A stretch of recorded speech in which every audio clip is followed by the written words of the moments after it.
Graça e paz, queridos, mais uma vez aqui para poder refletir sobre a palavra do Senhor, mais uma vez sem poder nos encontrar publicamente no templo por conta de tudo que nós estamos vivendo, mas eu espero que Deus fale aos nossos corações e que no culto doméstico, no momento que nós vamos parar para refletir com a nossa família, que essa reflexão te ajude, que você consiga se perceber e que você consiga perceber o Senhor na tua vida. Esdras 3, eu quero ler do versículo 10 ao 13 só. Quando os edificadores lançaram os alicerces do templo do Senhor, apresentaram-se os sacerdotes paramentados e com trombetas, e os levitas, filhos de Asaf, com símbolos, para louvarem o Senhor, segundo a determinação de Davi, rei de Israel. Cantaram alternadamente, louvando e rendendo graças ao Senhor com essas palavras: Ele é bom, porque a sua misericórdia dura para sempre, sobre Israel. E todo o povo jubilou com altas vozes, louvando ao Senhor por terem lançado os alicerces da sua casa. Porém, muitos dos sacerdotes e levitas e cabeça de famílias, já idosos, que viram a primeira casa, choraram em alta voz quando à sua vista foram lançados os alicerces dessa casa. Muitos, no entanto, lançaram as vozes com gritos de alegria, de maneira que não se podiam discernir as vozes de alegria das vozes de choro do povo, pois o povo jubilava com tão grandes gritos que as vozes se ouviam de muito longe. Queridos, hoje a reflexão é sobre perspectiva. E esse texto é um texto que sempre me intriga em relação à perspectiva. O que está acontecendo aqui? Só para fazer um breve resumo, né, para você que não conhece a história. Israel está cativo na Babilônia, 70 anos cativo, e uma promessa feita por Deus, porque eles obedeceram e desonraram o Senhor, então eles foram levados cativos para a Babilônia. E esse tempo está chegando, o Império Medo-Persa vence a Babilônia e toma conta de tudo, e Deus usa o rei Sírio, um ímpio. E aqui é uma coisa muito interessante para nós, né? Deus, nos seus decretos, na sua vontade, ele usa quem lhe apraz. Ele usa rei Sírio, e o Sírio manda o povo de volta para a Babilônia, para reconstruir os muros, reconstruir o templo, para reconstruir a sua cidade. E essa turma foi em duas levas. Então você tem Esdras e Neemias. Esdras vai com uma turma e reconstrói o templo, e depois Neemias reconstrói o muro. E essa inversão, na minha cabeça, quando eu era mais novo, isso era uma inversão, porque para mim a lógica era: primeiro constrói o muro, depois constrói o templo, porque o muro protege o templo. Aqui não, primeiro constrói o templo, porque o templo é a identidade do povo, o lugar que Deus se manifestava, o lugar que o povo se sentia parte de um todo. Depois a turma vem e reconstrói o muro. Nesse exato momento da reconstrução, acontece algo que me chama muita atenção. E esse algo é o seguinte: depois que o povo trabalhou e lançou os alicerces do templo, que o templo já tomava uma cara, uma forma, a Bíblia conta que neste momento houve uma festa, um júbilo. Os sacerdotes colocaram a roupa, os filhos de Asaf tocaram símbolos, dançaram, cantaram, se alegraram. Isso aqui remonta à festa que Davi fez quando trouxe a Arca da Aliança de volta para o Senhor. Uma festa, porque afinal de contas, o templo do Senhor ia estar em pé novamente. A identidade do povo, o lugar que Deus se manifestava, o lugar para chamar de meu. É isso que o povo sentia.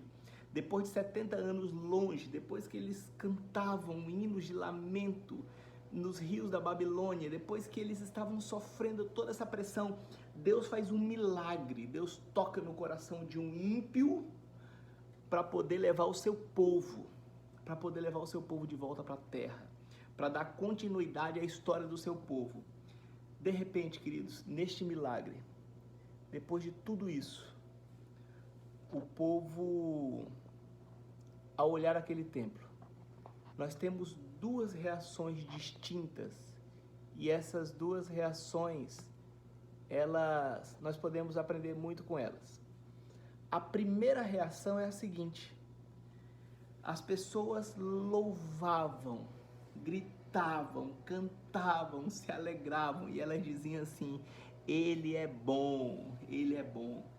Como o Salmo que diz que Ele é bom e a sua misericórdia dura para sempre. As pessoas estavam fazendo festa, porque afinal de contas o Senhor se lembrou delas. Depois de tantas orações, depois de tanto choro, o Senhor se lembrou. E o povo está lá alegre diante do Senhor. Por outro lado, nós temos uma turma. A turma que, os mais velhos, que viram a glória do primeiro templo. Que viram a grandeza do templo de Salomão. Com seus portais, com ouro, com aquela grandiosidade toda. Esse povo lamenta e chora, porque esse templo não é igual ao outro. E a Bíblia diz que, olha o que fala, versículo 13, de maneira que não se podiam discernir as vozes de alegria das vozes de choro do povo, pois o povo jubilava com tão grandes gritos que as vozes se ouviam de muito longe. Veja só, queridos, o mesmo povo, fruto do mesmo milagre, alvos da mesma misericórdia, o Senhor vai restaurar esse povo. Só que com duas perspectivas diferentes. Uns gritando de alegria, de júbilo, porque o templo estava sendo reconstruído. Os outros chorando, lamentando, porque o templo não era igual ao do passado. Queridos, não tem como nós não pararmos nesse texto e avaliarmos a nossa vida. A nossa vida. Porque aqui, se nós estivéssemos falando se aqui fosse um cientista político falando, né? Se aqui fosse um cientista, nós temos aqui dois povos, duas experiências que estão sobre as mesmas condições, como a gente aprendia na escola, CTPM, né? As mesmas condições de temperatura, de pressão, os dois estão sobre as mesmas condições, as mesmas bênçãos, o mesmo cuidado, o mesmo plano de Deus. Cada um olha numa perspectiva diferente. Tem uma frase do Filipenses que eu gosto muito que diz assim, que quem tem um carro da sua vida estacionado num fato do passado tem um futuro atrás de si. Quem tem um carro da sua vida estacionado num fato do passado tem um futuro atrás de si. De um lado, eu fico imaginando a festa, o povo gritando, que a Bíblia diz que não dava nem para discernir direito de longe, né? O povo gritando e se alegrando. E o outro povo chorando, porque aquele tempo não era igual ao primeiro. E a pergunta que eu quero fazer para a tua vida hoje é muito simples. A nossa reflexão de hoje. Qual é a tua perspectiva diante da vida? Quando você olha, quando você recebe uma bênção de Deus, você faz parte de qual turma? Da turma que chora de alegria porque o Senhor olhou, se inclinou, ouviu a oração, ou a turma que fica lamentando porque não era igual antes? As pessoas ficam falando muito do tal do novo normal, né? Nós não sabemos o que vai ser. Estamos na perspectiva aí do próximo domingo voltarmos a nos reunir. Ninguém sabe direito. Como é que vai ser no dia que a gente chegar lá no culto, com poucas pessoas, no culto público lá, né? Com poucas pessoas, um distanciamento, sem poder se tocar, se cumprimentar? A gente vai ficar feliz ou a gente vai lamentar porque não era igual antes? Quando Deus derrama a bênção sobre nós, qual é a nossa perspectiva da bênção? A alegria de ter recebido de Deus ou o choro de não ter sido igual como nós queríamos? Você que tem filho pequeno vai entender o que eu falo. É muito comum nós pais gerarmos uma expectativa enorme quando a gente quer dar alguma coisa para os nossos filhos. E eu chego em casa com aquela expectativa e chamo as crianças e todo mundo. A Evelyn esses dias foi dar um quebra-cabeça. e chamou todo mundo e pegou, e a Helena quando olhou e falou assim, não gosto disso não. Terrível, terrível. A outra pegou o mesmo brinquedo e saiu correndo, feliz da vida com o brinquedo. Perspectivas diferentes sobre a mesma situação. Como é que você enxerga a bênção de Deus? Você é da turma que reclama porque a bênção não veio do jeito que você pediu? Ou você é da turma que faz festa porque a bênção chegou? Você é da turma que reclama quando a chuva cai porque vai molhar o teu sapato? Ou você é da turma que grita e dança na chuva porque a chuva chegou para poder fazer crescer o alimento? De qual parte você faz? Você faz parte de qual turma? Eu sou da turma que louva ou sou da turma que lamenta? Querido, isso é muito importante para nós. Muito importante. Porque quando eu leio esse texto, eu fico lembrando da minha vida, das coisas que passaram, das coisas que eu ganhei de Deus, das bênçãos que foram colocadas sobre a minha vida, do cuidado de Deus. Sabe por quê? Muitas vezes a gente se frustra porque a gente esquece um detalhe. Nós não somos alvos, fins da bênção de Deus. Nós fazemos parte de um projeto. Nós somos oriundos de uma semente que foi plantada muito tempo atrás, com um propósito específico. E esse propósito é tão grande, queridos, que Deus usou o rei da Pérsia, um ímpio, que domina a Babilônia e que vai lá e manda de volta a turma para construir o templo. Sem guerra, sem luta, sem resgate, o Senhor simplesmente tocou e mudou o coração dele.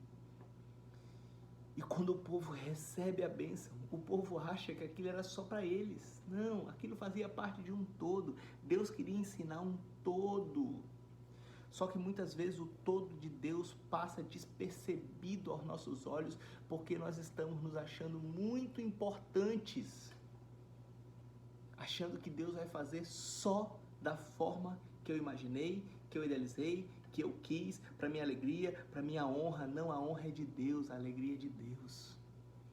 Queridos, o meu convite de hoje é: alegre-se, alegre-se, sorria, grite de júbilo. Se você estiver assistindo esse vídeo agora, você tem vida para assistir. Se alegre, você tem um celular, um computador, uma internet, luz elétrica, se alegre, se alegre. Porque quando nós fazemos parte do povo que se alegra, a perspectiva da vida é diferente. O coração enche de esperança. Por isso que o salmista fala que quer trazer à memória o que pode dar esperança. A chuva chegou, aleluia. A chuva não veio, aleluia. O templo está sendo reconstruído, ele é menor, ele não tem aquele brilho todo. Mas e aí? Para que eu quero o templo? Eu quero a presença do Senhor. O que importa não são as paredes, são a presença do Senhor. E a presença do Senhor no Antigo Testamento só se dava naquele lugar. E é por isso a festa. Talvez o teu corpo, a tua casa, a tua vida, a tua família, as tuas doenças, não seja do jeito que você quis, mas Deus está te dando. Mude a perspectiva. Às vezes, queridos, o nosso sofrimento é só uma questão de ajuste de foco. Você que já foi ao oftalmo, ele coloca uma letra lá e vai mudando, às vezes o grau é o mesmo. Ele muda o eixo. Quando muda o eixo, você falou, oxe, eu estou enxergando. E o meu desejo é que Deus te abençoe. Que você consiga mudar a tua perspectiva ao olhar para Deus. Sabe por quê, queridos? Porque Deus está conduzindo a história. E a história vai ser conduzida por Ele do jeito que Ele quer. Nós não vamos mudar a história, mas nós podemos mudar o jeito de olhar a história.